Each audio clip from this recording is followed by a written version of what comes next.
Bonjour Laurent Alexandre, soyez le bienvenu sur Sud Radio. Bonjour. Je le disais il y a un instant, je vantais les mérites de cette application. C'est la première du genre qui est en mesure de passer en mode mineur, Laurent Alexandre.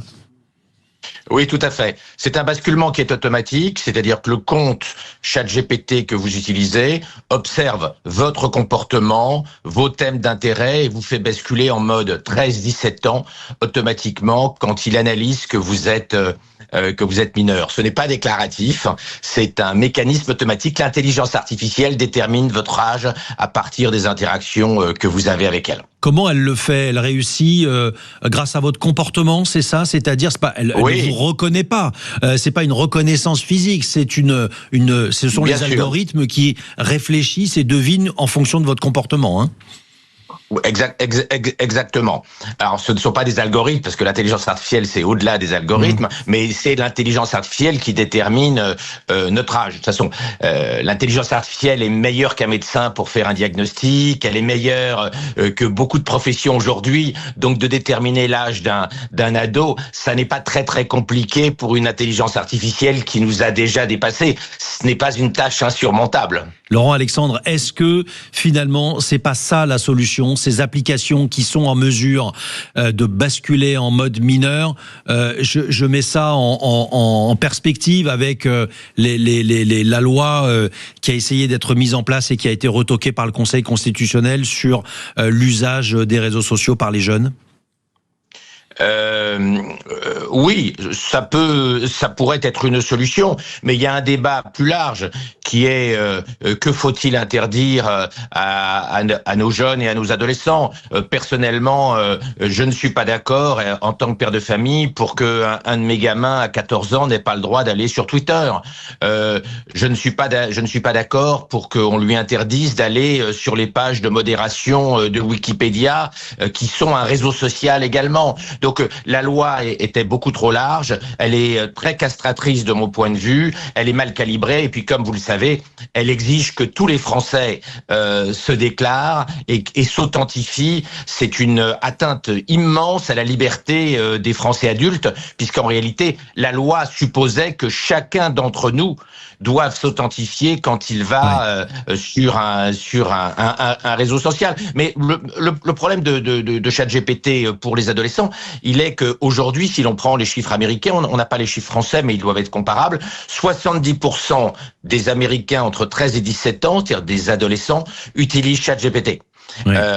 Parmi le milliard d'utilisateurs de ChatGPT à l'échelle mondiale, il y a une partie très importante des adolescents. Et c'est vrai que l'opinion et même les parents s'émeuvent du fait que beaucoup d'adolescents tombent amoureux de ChatGPT. Un sondage qui a été fait par Forbes aux États-Unis montre que 80% des jeunes Américains envisagent d'épouser une intelligence artificielle. Ça n'est pas une blague, oui, ça me fait rire. Une réalité. C'est une réalité. Donc les rapports entre l'intelligence artificielle et les jeunes sont nouveaux. On les connaît encore mal parce que c'est une technologie très récente et puis c'est une technologie qui évolue à toute vitesse. Laurent il y a Alexandre, 5 ans, personne n'aurait imaginé ça. Oui, vous avez tout à fait raison. Laurent Alexandre, justement, on va prendre... j'ai envie qu'on aborde la question des devoirs, parce que en fait, ce qui apparaît avec... ce qui apparaît avec ce ChatGPT version ado, c'est qu'il serait en capacité, à un moment donné, de rappeler à l'ordre l'adolescent en lui disant « N'oublie pas de faire tes devoirs ». Là, c'est le bon côté des choses. Alors, c'est au-delà de ça. C'est-à-dire que c'est un mode qui existait déjà pour les étudiants. C'est-à-dire que automatiquement, ChatGPT, quand un ado lui demandera la solution à ses devoirs, le poussera à résoudre le problème au lieu de lui donner tout de suite la solution. Donc c'est une bonne méthode pédagogique, c'est-à-dire que ChatGPT pour ado va expliquer comment résoudre le devoir et va aider l'adolescent à résoudre le devoir au lieu de lui donner en 3 secondes le résultat du devoir. Et ça, c'est un vrai problème, parce qu'on se rend compte qu'on a une part croissante des jeunes qui ne font plus du tout leurs devoirs. Voilà. Une étude qui est publiée dans The Economist cette semaine montre qu'on a un effondrement des efforts que font les jeunes par rapport aux devoirs, puisqu'en réalité, tout est fait par ChatGPT en 3 secondes au lieu d'être fait par le cerveau de nos enfants. C'est terrible, c'est terrible. Alors, si cette nouvelle génération d'applications ou de fonctionnalités pouvait prendre le dessus pour aider en fait l'intéressé à continuer de réfléchir avec son cerveau par lui-même, on est bien d'accord que ce serait quand même beaucoup mieux, Laurent Alexandre. Tout à fait. On est rentré, mais pas seulement chez les jeunes, dans une phase d'atrophie cognitive. C'est-à-dire que les gens réfléchissent moins. En Angleterre, une étude a montré que 88% des étudiants font faire leurs devoirs d'examen par ChatGPT. Il n'y a que 12% des étudiants anglais qui font eux-mêmes leurs devoirs d'examen. Donc c'est vrai qu'on a une démission de beaucoup, mais pas que les jeunes. Hein. Oui. Je connais plein de journalistes qui n'écrivent plus leurs articles et qui les font écrire par ChatGPT dans la presse écrite. C'est une démission collective. C'est-à-dire, l'IA va tellement plus vite qu'on est un peu démoralisé et que de faire en une matinée de boulot ce que l'IA fait en 3 secondes, c'est vrai que c'est un peu démoralisant et on n'a pas fini de réfléchir à cette démoralisation cognitive qui est induite par les intelligences artificielles qui maintenant sont plus intelligentes que nous. Heureusement, Laurent Alexandre, vous êtes un humain et moi aussi, et on peut continuer de se parler. Mais peut-être qu'un jour, j'interrogerai, ou vous répondrez à un robot, je ne le souhaite pas en tous les cas. Alors, l'autre intérêt de cette application, c'est qu'il a un système d'alerte et là on va toucher au cœur du sujet, dès que le jeune a des comportements à risque. Et là, la liste est longue. Expliquez-nous. Alors, ChatGPT pour ados pourra alerter les parents quand il y a un risque suicidaire, quand il y a des comportements comme l'anorexie qui sont dangereux, des comportements d'automutilation dont ChatGPT aura pris connaissance. Mais il ne transmettra pas les conversations que les ados ont avec lui aux parents.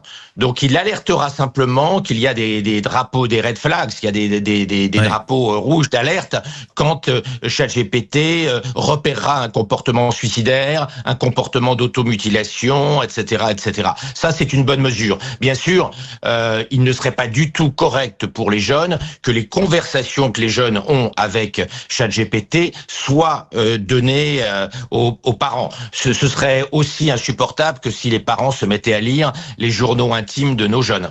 Merci Laurent Alexandre, mais vous restez avec nous parce que vous êtes nombreux, très nombreux à nous appeler au 0826 300 300. Il faut croire que c'est un sujet qui vous intéresse énormément.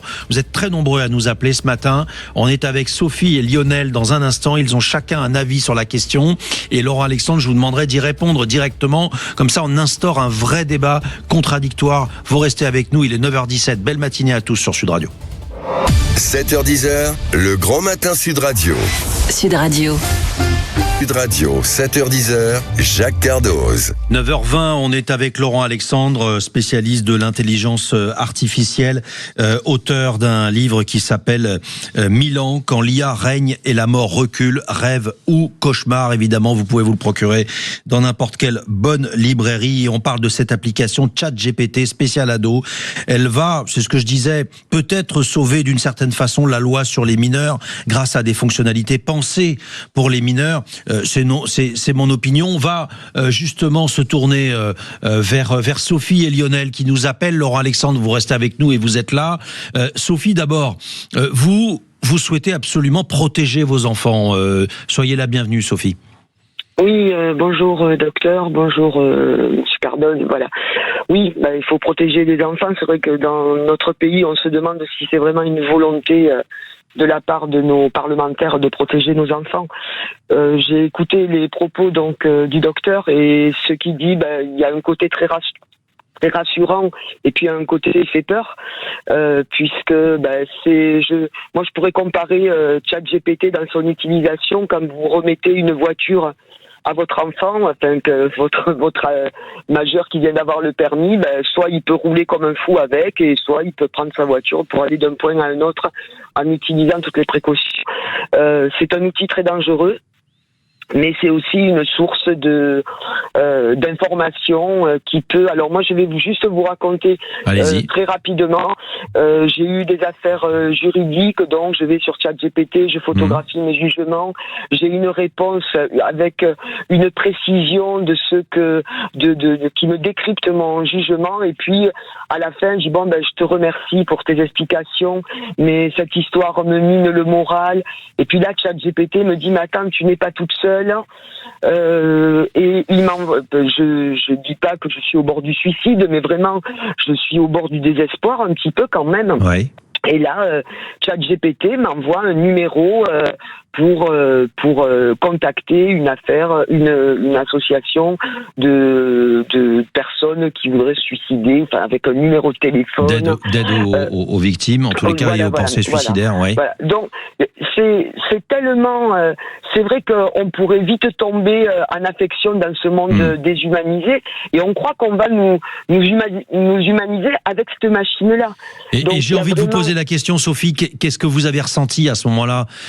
Ça vous a fait du bien, parce que le docteur Alexandre racontait ce sentiment des jeunes qui se disent, ou pas que des jeunes, qui se disent mais je vais avoir un ami aussi avec la machine. Mais complètement, c'est ça qui est complètement paradoxal. On se fait d'un robot un ami, parce que lui, il nous écoute n'importe quand. Vous appuyez dessus, vous demandez, il répond dans l'instantané. Enfin, c'est quand même quelque chose qui est incroyable. On va se tourner vers... allez-y. La seule chose, c'est que on va encore plancher, nos parlementaires vont plancher encore pour être en désaccord. Ça va faire une histoire politique. C'est très tordu cette affaire-là. Oui, on sait pas très bien si ça aboutira. En plus, le calendrier parlementaire étant ce qu'il est, on ne sait même pas si le Parlement aura le temps de voter avant le mois de février, puisque la fin de la session parlementaire, de fait, elle est au mois de février avec l'élection présidentielle. Merci Sophie, vous nous appeliez de Béziers. Et dans un instant, on sera avec Lionel à Grasse. Docteur Alexandre, cet aspect que soulève Sophie, c'est ce sentiment très étrange que la machine est aussi un ami. À un moment donné, il faut s'en méfier, j'imagine. Non. Dans un monde où... vous êtes un adorateur de l'IA, évidemment. Non, dans un monde où beaucoup de gens se sentent seuls, isolés, notamment les personnes âgées, d'avoir un ami avec soi bienveillant, gentil, respectueux, qui vous apprend des choses, c'est merveilleux. Donc moi je ne considère pas que ce soit dangereux que les gens deviennent amis avec ChatGPT. Je trouve ça plutôt bien. Je connais plein de gens qui sont très isolés, les enfants viennent plus les voir, ils sont à la retraite, ils sont en province dans des coins paumés où il n'y a pas beaucoup de choses à faire, et ChatGPT est un compagnon extraordinaire. Mais ce qu'il faut bien voir, c'est que cette technologie est très récente. ChatGPT est né il y a 3 ans et demi seulement. ChatGPT n'a même pas 4 ans. Donc en réalité, nous sommes en train de découvrir notre relation avec l'intelligence artificielle, et on bafouille un peu, on a du mal parce que c'est une technologie trop récente, et puis cette technologie elle galope. ChatGPT d'aujourd'hui n'a aucun rapport avec ce qu'était ChatGPT il y a 2 ans, donc des nouveaux problèmes arrivent. Si on nous avait dit qu'une bonne partie des gens utiliserait ChatGPT comme avocat il y a 2 ou 3 ans, on l'aurait pas cru. Aujourd'hui, c'est la réalité. C'est sûr. Mon chauffeur Uber hier m'expliquait que aujourd'hui, il ne se sert plus de son avocat. Quand il a un problème avec son taxi, il se sert directement de ChatGPT. C'était inenvisageable il y a quelques années. On va prendre Lionel qui est à Grasse. Bonjour Lionel. Oui, bonjour à tous. Bonjour, soyez le bienvenu. Vous aussi, vous souhaitiez intervenir, et le docteur Laurent Alexandre vous écoute. Oui, alors monsieur Alexandre, que je suis beaucoup, et qui a dit une phrase très juste que je répète à mes filles maintenant depuis que vous l'avez dit et que ça s'est bien ancré en moi, c'est que l'intelligence artificielle va créer un schisme dans les gens, ceux qui l'utilisent pour glander, ceux qui l'utilisent pour s'améliorer. Et je peux vous assurer que quand vous avez bien intégré cette donnée, l'utilisation de l'IA change complètement. Donc parce que c'est vraiment un partenaire. En fait, vous avez un ingénieur de très haut niveau dans la poche à qui vous pouvez poser n'importe quelle question, débattre avec lui, il peut vous faire changer d'idée parce qu'il suffit que vous mettiez des prompts pour que justement il soit plus, on va dire, plus pertinent et plus contrariant. Bref, c'est un outil qui est absolument fabuleux. Maintenant, pour les jeunes, moi mes filles elles l'utilisent avec raison. ça leur permet évidemment des fois de répondre à des questions d'ados qu'elles ont, enfin d'ados, elles sont grandes maintenant, mais à des questions, à des questions qu'elles peuvent se poser. C'est un partenaire. Moi, je le considère vraiment comme un partenaire de vie qui m'accompagne pro, perso, et c'est quelque chose où il faut pas en avoir peur. En plus, il y a des systèmes d'alerte quand même. Qu'est-ce que vous pensez de cette application dont le docteur Alexandre a parlé il y a un instant et qu'il nous a présenté avec ses fonctionnalités d'alerte? Comment vous la jugez, vous trouvez que c'est une une nouvelle étape qui va dans le bon sens? Oui, pourquoi pas. Après, OpenAI est en pré-IPO, donc tout ce qui va se lancer et qui fait parler d'eux est toujours fiscalement intéressant, on va dire, économiquement intéressant. Mais moi, j'enlève jamais la partie économique, surtout dans un milieu qui est très concurrentiel. Donc, mais pourquoi pas? Mais aujourd'hui, vous pouvez mettre des prompts dans un chat GPT payant. Vous pouvez mettre un prompt qui va parler en fait de manière différente à moi ou à mes filles. Bien Parce sûr. que il fait une différence entre moi qui ai bientôt 50 ans et ma fille qui en a 19. Oui. Donc on a déjà en fait cette possibilité-là. Après, est-ce que c'est verrouillé? Alors, je suis très content de ce qu'il a dit par rapport à la transmission des données directes. Ça, par contre, ChatGPT, je suis pas persuadé avec des prompts qui peuvent me prévenir si ma fille devait avoir un comportement, on va dire, à risque. Je sais pas comment est-ce que ça pourrait fonctionner, mais pourquoi pas? Je pense qu'il y a moyen de mettre en place une veille. Mais en tous les cas, si c'est directement intégré, pourquoi pas? De toute façon, c'est comme Internet. C'est un outil qui est là aujourd'hui. On l'a dans la poche. Plus personne ne s'en passera. Il faut être très clair. Moi, personnellement, vous me l'enlevez, c'est une vraie catastrophe. Donc, les gens ne s'en passeront plus. Donc, il faut faire avec et il faut l'utiliser. Absolument. Pour le meilleur et pour le pire. Et on se tourne vers le docteur Alexandre. Merci Lionel de Grasse. Merci à vous. On se tourne vers le docteur Alexandre. Et effectivement, il y a la question du prompt. Il faut pas hésiter à challenger encore et encore pour avoir les meilleures réponses les plus pertinentes. Et puis, on rappelle qu'il y a effectivement cette possibilité avec ce chat GPT mineur, docteur Alexandre, qui permet quand même d'alerter les parents. La fonctionnalité existe. Oui, mais au-delà de cette nouvelle fonctionnalité de ChatGPT pour les ados, ce que disait Lionel est tout à fait juste. Nous devons nous emparer de cette technologie, devons aider nos enfants à l'utiliser. Si on empêche nos enfants d'utiliser ChatGPT, ils vont avoir du mal sur le marché du travail et ils seront chômeurs de longue durée. Donc il faut, comme le disait très bien Lionel, il faut pas que ce soit un instrument pour glander, il faut que ce soit un instrument pour faire mieux, pour apprendre plus vite et pour demain avoir une meilleure place sur le marché du travail. Et ça, il y a une place très importante des parents. C'est aux parents de donner une éthique de l'intelligence artificielle à leurs enfants, de manière à utiliser l'intelligence artificielle pour faire mieux. Ce serait dramatique si les parents laissaient les enfants devenir des grosses feignasses grâce à l'intelligence artificielle, en ne faisant plus rien dans leurs devoirs, en n'apprenant plus rien et en cessant de développer tout effort intellectuel, parce que ils auraient une atrophie cérébrale, comme on a une atrophie des muscles quand on ne fait plus d'activité physique. Donc là, la responsabilité des parents, elle est très importante. Il faut donner ChatGPT à tous les enfants. Sinon, ce sera dramatique pour leur futur, mais il faut leur donner un ChatGPT en leur donnant aussi un bagage intellectuel et psychologique qui est qu'il faut travailler avec ChatGPT et non pas laisser ChatGPT travailler à sa place. Merci de tous ces conseils, docteur Laurent Alexandre, et je rappelle que vous êtes l'auteur de Vivre 1000 ans quand l'IA règne et la mort recule, rêve ou cauchemar.